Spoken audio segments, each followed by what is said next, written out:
Welcome back to Information Revolution, a podcast for people who work with information, thinking about how things are right now and thinking about how things could be.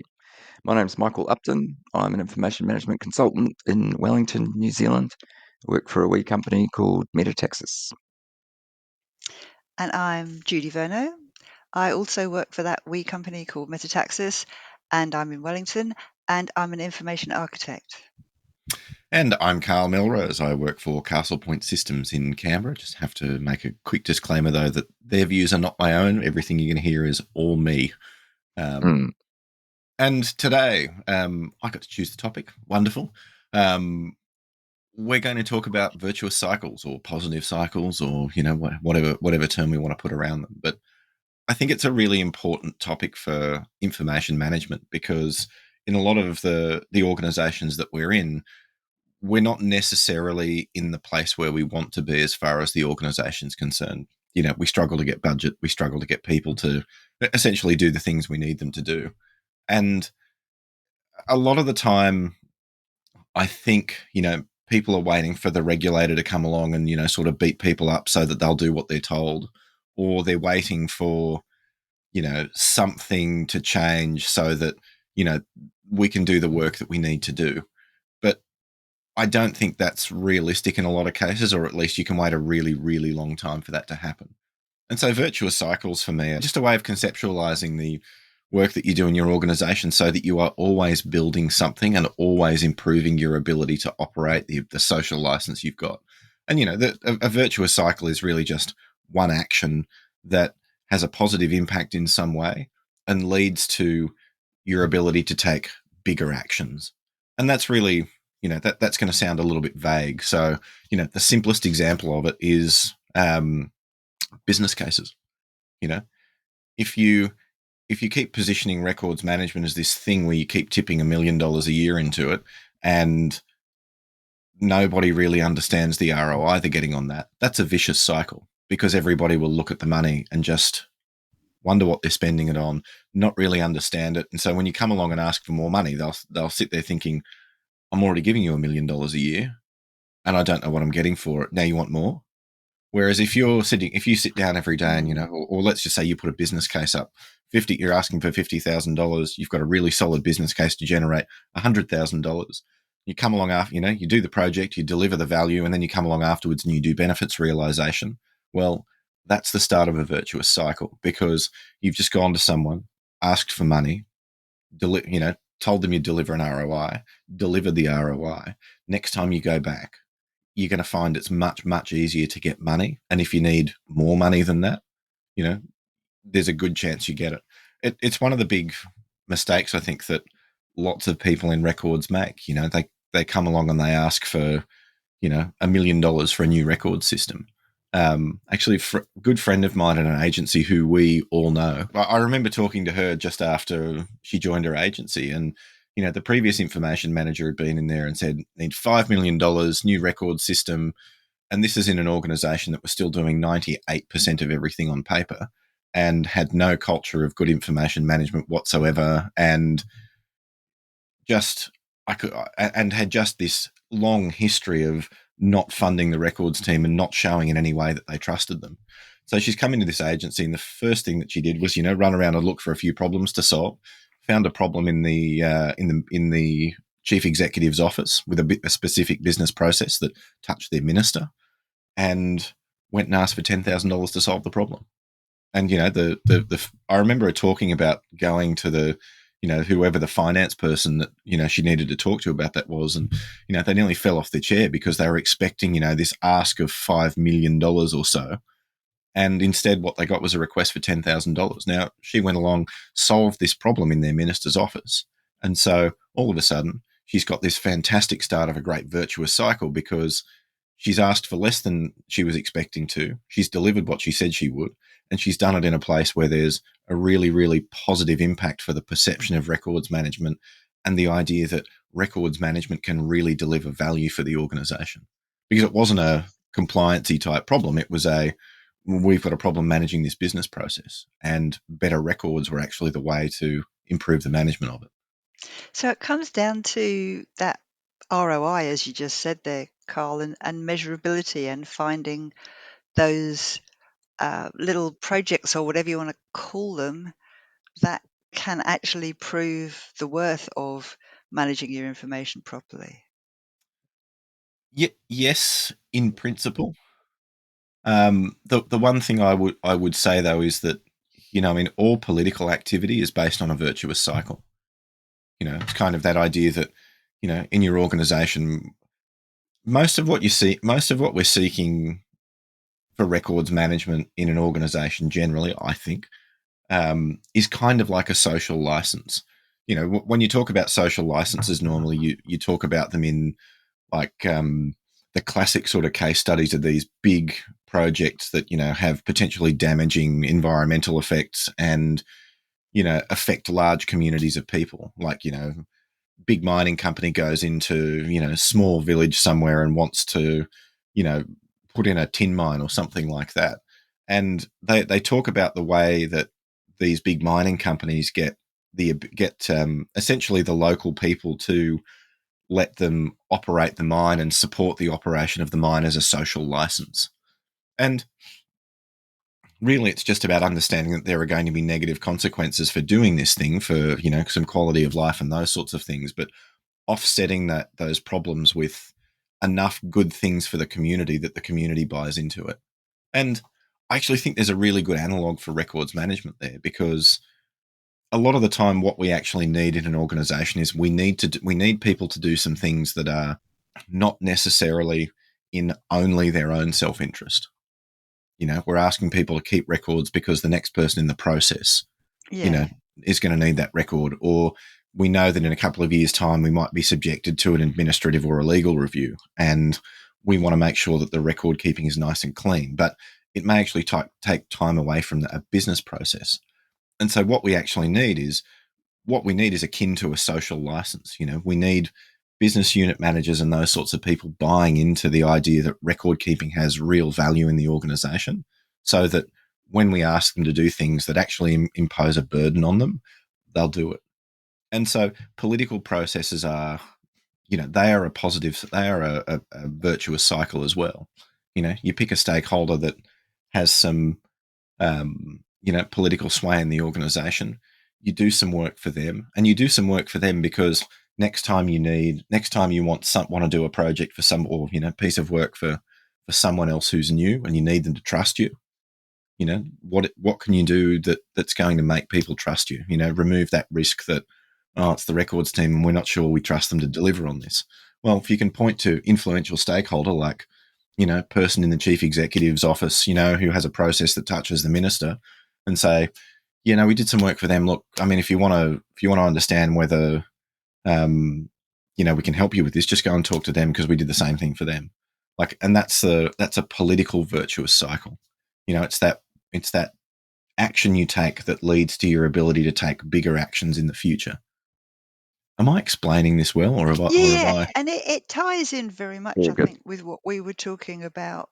Was it Last last time? time or the time before? Yeah, About going and talking to people and seeing what it is that would help them. I think the tricky bit is actually getting their time to do that, persuading them that it's going to be worth their while to talk to you. And I mean, there'll probably be loads of people that you, or groups that you could go and talk to, where there isn't anything immediately that you could do to help.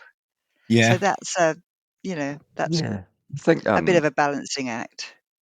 what was on my mind in terms of thinking back to the last episode and how this ties in really nicely is that that example of um, going to a new starter and asking the new starter Yeah, kind of to basically document their challenges and coming back to them and then responding to that. Like, to me, that's a perfect example of setting this up, because you're operating at a reasonably, well, probably a very small scale to demonstrably deliver a benefit to someone so that you can then go, oh, great, they're the team who actually sort of deliver something of value to me. But also that, in terms of your point, Judi, in terms of getting their time, I mean, a new starter You start as Yeah, no, a, that's a good you know, idea, that they're one. just like, oh yeah, okay, induction time. You know, Yeah. that's just part of what I do, and you Yeah. know, okay, I've got to tie a cat to a tree, and then I do these things. You know, they so you know, it's Got that. there you go. I love a callback gag. You got to. Yeah, yeah, yeah. Yeah, got to So watch the last episode to get that one. that's right. That's right. It's a tie-in. It's a tie-in. Please watch all of our Oh, completely unmonetized videos.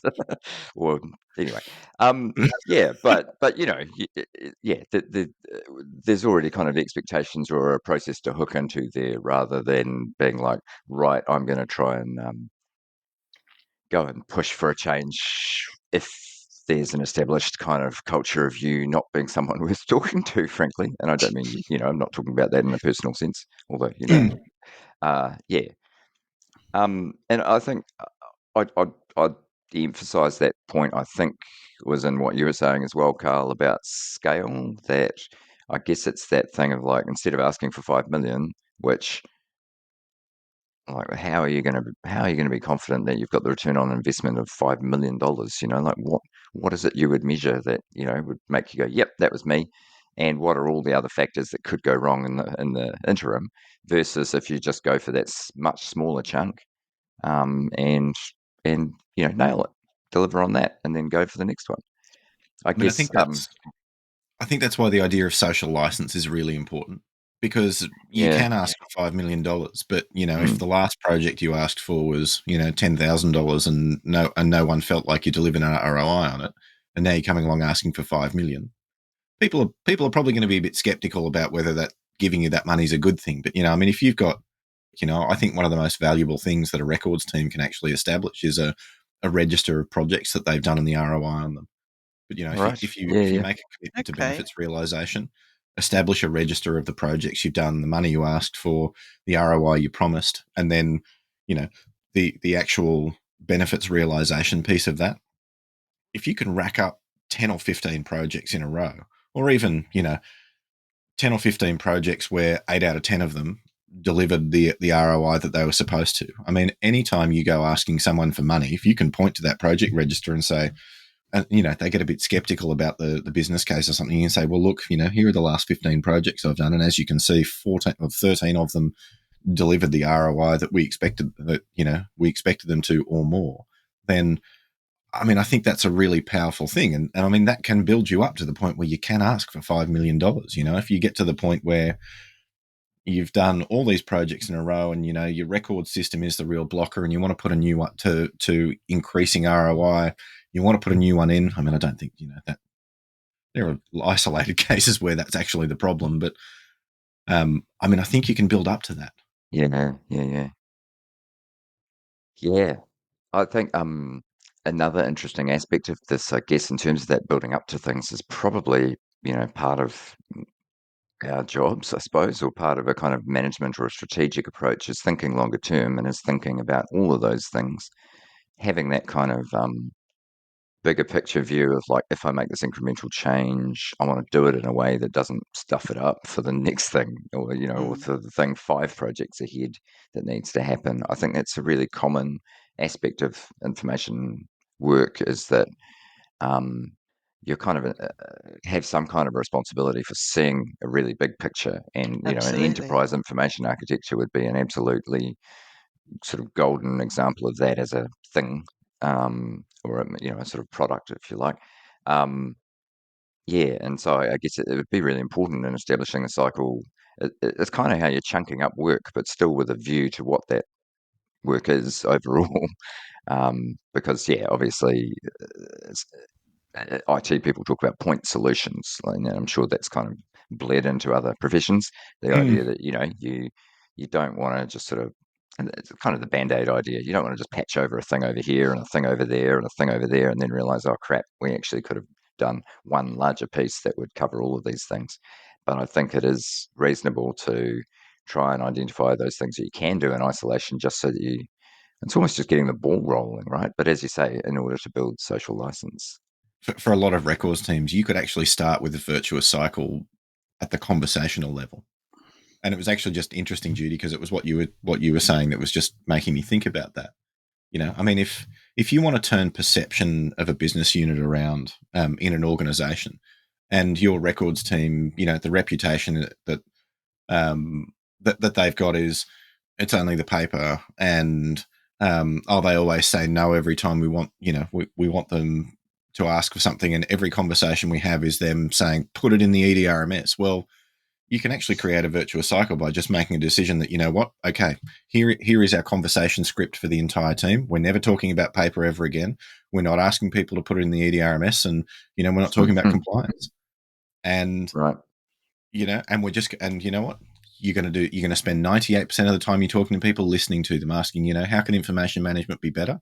And, then just listening, not saying a thing. Yeah, I mean, I you think could actually that's turn the whole right. thing around.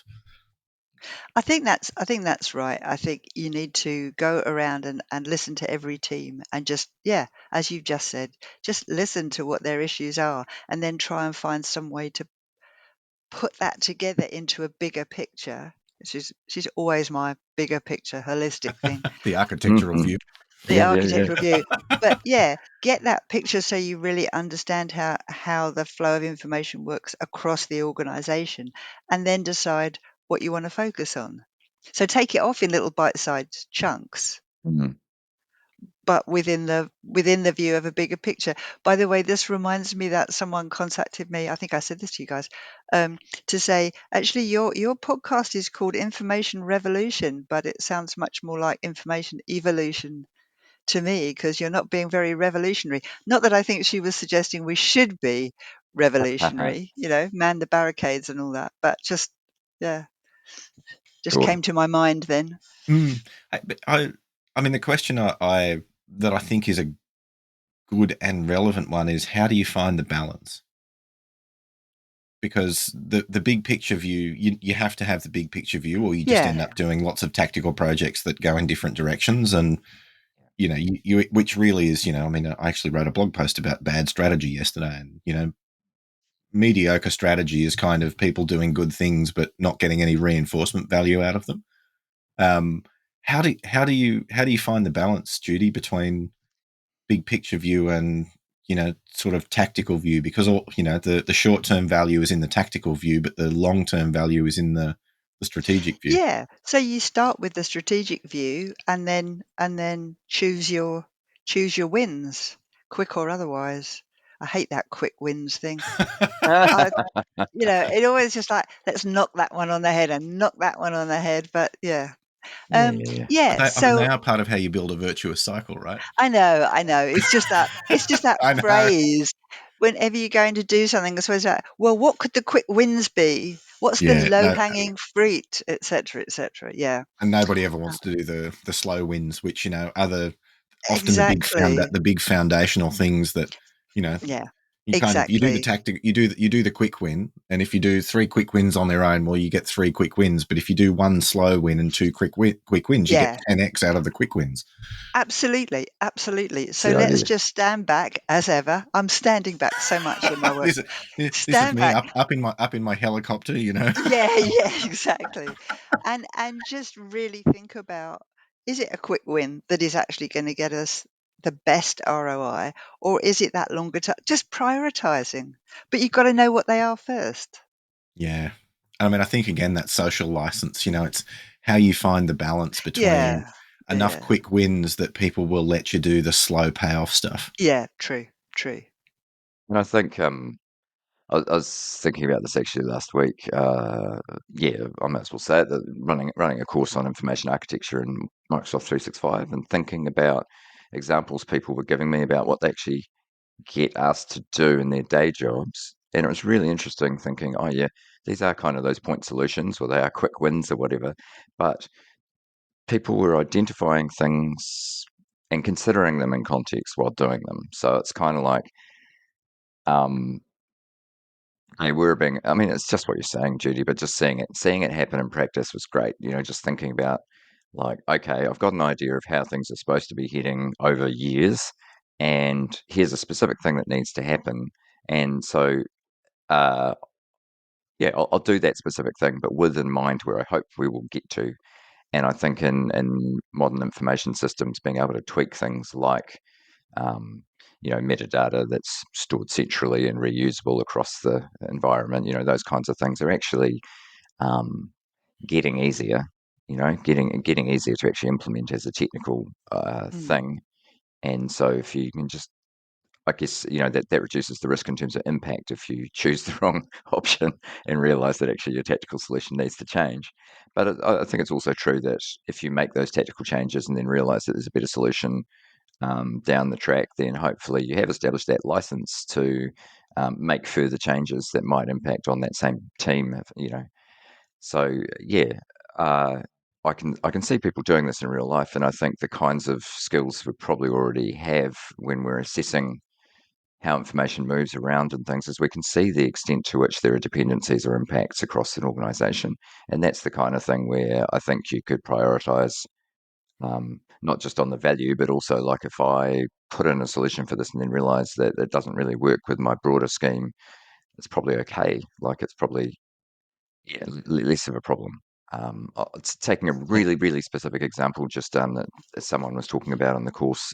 They talked about a solution for how they manage probity checks for contractors. And that's a really discrete sort of set of information that's only used for one thing.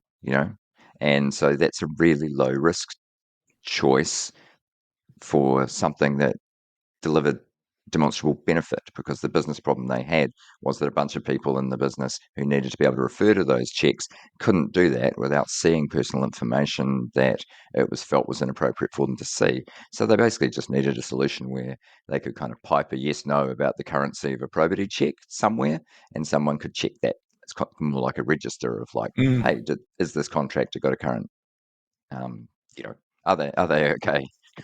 Yeah. Yes, no, rather than any more information than that. Why I want to dive into the detail is because, I think this is a specific example of exactly the kinds of changes that can be made to establish a virtuous cycle, because you're like, sweet, this is a thing that delivers demonstrable business value. I've got the skills to figure out what's actually needed. So, it's kind of a five whys thing of like, which bit of the information did you actually need? All of that stuff. Why? Okay, cool. You actually don't need to see anyone's actual files, or you don't need to see if there's some personal information about how that contractor has had a past conviction or something. You just need a sort of a yes no in your process. And um, and as I say, that understanding of basically a combo of value and risk, and then what we can do next. When it comes down to thinking about the big picture versus tactical solutions, I think it's a risk conversation, right? It's like, what's the risk that me delivering this technical solution stuffs up that bigger sort of strategic view? And if that risk is really low, then again, that's a low hanging fruit. Blah. Yeah, actually, you mentioned the delivering the technical solution, and so I'm just wondering, our information managers are having these really great conversations and um, getting a good handle on some things that would make significant difference. Blah blah blah. How do they bring the IT guys along with them? Because quite often these changes are not just process driven things or something that involves a tweak to SharePoint, for example, but something that might need a bigger technology investment. So I mean, for me, it's how about do we handle that? for me, it's about organizational politics. You know, ultimately, the way to get IT to do what you want. If you can't tell IT to do things and get them to do them, the way to get IT to do what you want is to find somebody who has a business problem that you can solve, that is going to say, IT, do this thing, and IT are going to go, yes. And, I mean, the example that, I mentioned that I was talking about earlier, where, this friend of ours found a problem in their chief executive's office to do with, ministerial correspondence. I mean, do you think IT are going to, if you've positioned this solution to the chief executive and, Well, yeah, and the minister, do you think, in that the case. IT are ever going to say no? No, I no, know, sorry, but minister and chief executive. yeah, yeah, We but can't, we can't do that. I mean, but I mean, that's ultimately how you see these things. You've got to yeah, win the political battles, and that's Yeah. again virtuous cycle. Do something for someone to make them a supporter. so that next time when you need their support, they'll show up for you. I mean, It's also, I mean, there's a kind of a principle or a truism or just a thing that might sound as lame as a low-hanging fruit in consulting land, which is the idea that you have to make your client look successful, right? So if you show up being like all super smart, ha ha ha, aren't I so cool? To the point that the person who commissioned the work um, looks like a dumb dummy, and then no one's really winning, and it's kind of um, sorry, that feels slightly tangential, but really what I'm thinking here is that with IT, like, how do you make IT look successful while delivering uh, Yeah, for that's a good you, question. you That's know? a good point. And so I think with that in mind, as well as, I mean, I think what you're saying, Karl, is 100% a great well, approach it's as it's one well. approach, but may not be you're right. It may not be the right one. The But right it's kind of approach. You're right, is to bring them along with you as you go. See, but the Yeah. thing is, I don't think those things contradict if you have them in your mind. So you could go and work with the ministerials team or, the CE or whatever, and work with IT and say, hey, if we could deliver the solution together and we can basically present this thing that we've done together, that's good for everyone. And I think it can be challenging depending on your organization and size and who has what conversations with whom, but you could also be working with IT to understand what matters to them and how they gauge their own success. And just realizing as I say that, that's exactly the kind of stuff we were saying in terms of kind of your own sort of Yeah, um, true. people you're providing services to internally. Yeah. We were saying last episode, figure out what success is for those people so that you can help. In some ways, although the relationship with IT could be quite different because they are sort of providing you a service, or supposed to, just as IM is supposed to be providing services. If you can sort of understand what matters to them, and so it might be stuff about like they need to basically report on stability of systems or lack of security breaches or something. You could find all these things that matter to them and go, okay, well, how do I help you to do those things? And also, I need this change to happen, and I can tell you how it will not cause you a problem. Like, that will not affect your success measures, or it'll be a positive effect on your success measures. So I think there's a conversation that can be really valuable. And there will be times when that's not going to happen because you're just not going to get in the room. But I'd still have that in mind, as even if you're not the one in the room, even if you're going and working with the CE to try and sort of Mm.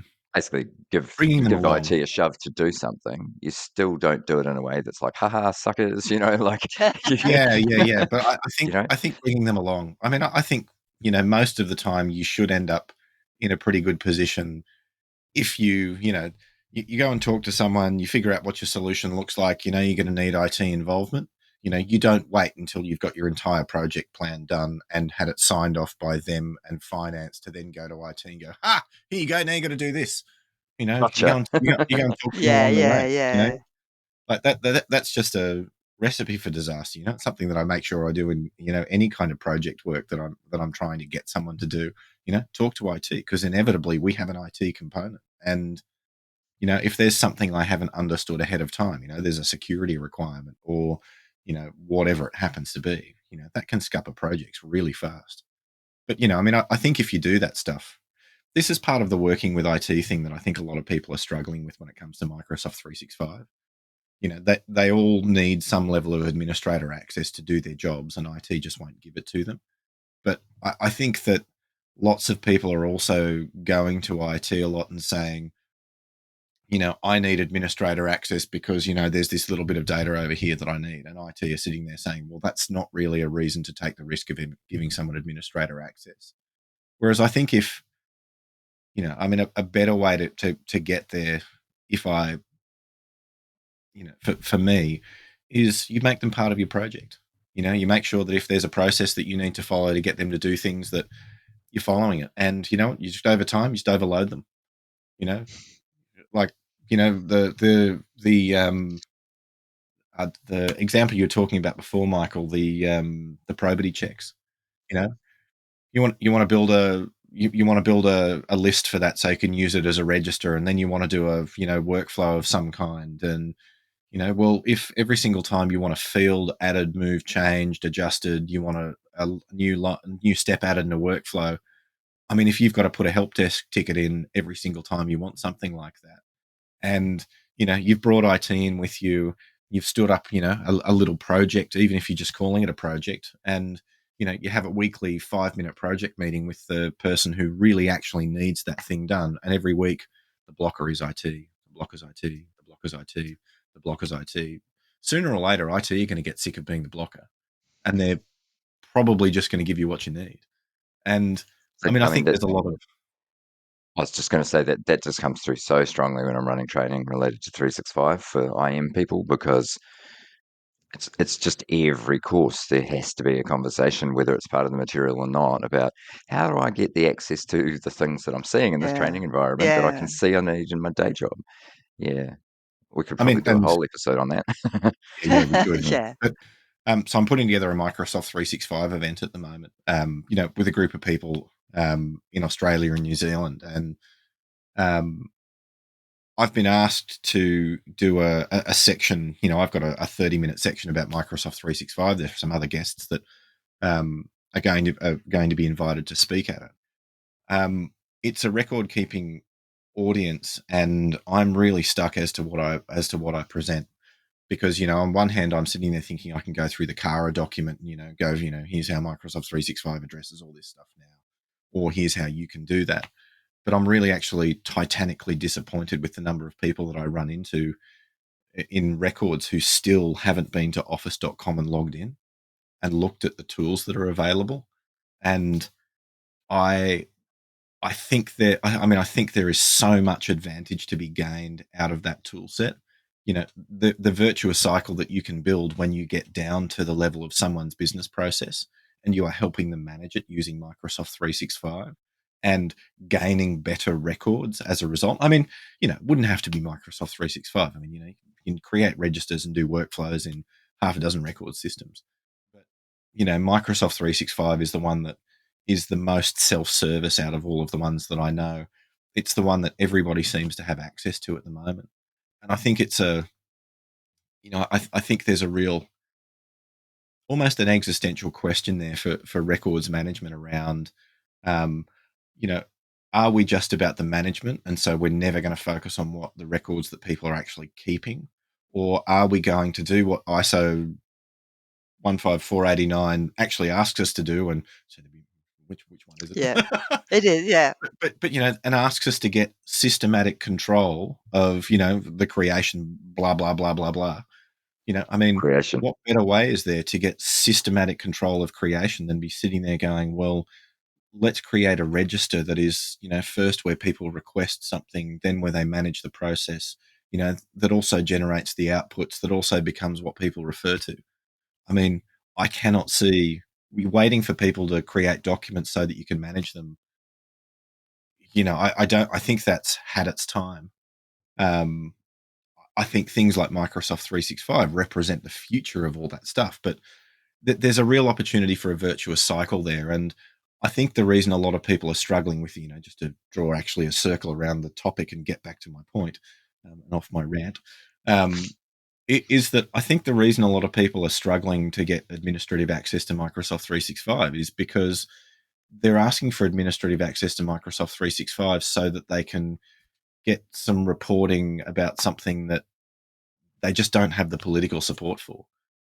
I know that everybody wants to understand what teams have been created so that they can start to classify them and, do all that sort of stuff. But if I were IT and I'm worried about controlling access for security breaches so that we've got good change control in place, and we've got privileged access management tools in place, that's a pretty thin reason. You can set up a script for that. It's a pretty thin reason to give someone administrator access to a whole system. Whereas, if you've got a team that are like a good friend of ours in Adelaide, if you've got a team that are constantly building things in there. And so, the only way that you actually don't give them administrator access is to hire 2 people full time to build them the things that they want so that you don't have to give them administrator access. and you've got an organization that, this is one of our friends in Adelaide. He has a great big lineup. He's a lineup of about 9 months to his door now to build process management stuff in Microsoft 365. And he won the administrator access battle years ago because the line of business stakeholders got so long that IT were just looking at it and literally thinking, we're going to have to hire 3 more people to do all the stuff that he wants to do, or we can give him administrator access and trust him. And so they did. And, I think building up enough business stakeholders behind you that, IT is suddenly looking at this thing and saying, yeah, that's going to be 2 more people. I mean, I think that's, and, there are enough people that you can send over to IT to say, I've been to records, we talked about delivering that thing. It's holding us up now. And you're the problem. You're in the way. I mean, pretty soon they're going to cave, which is another virtuous cycle. Hooray. Yeah.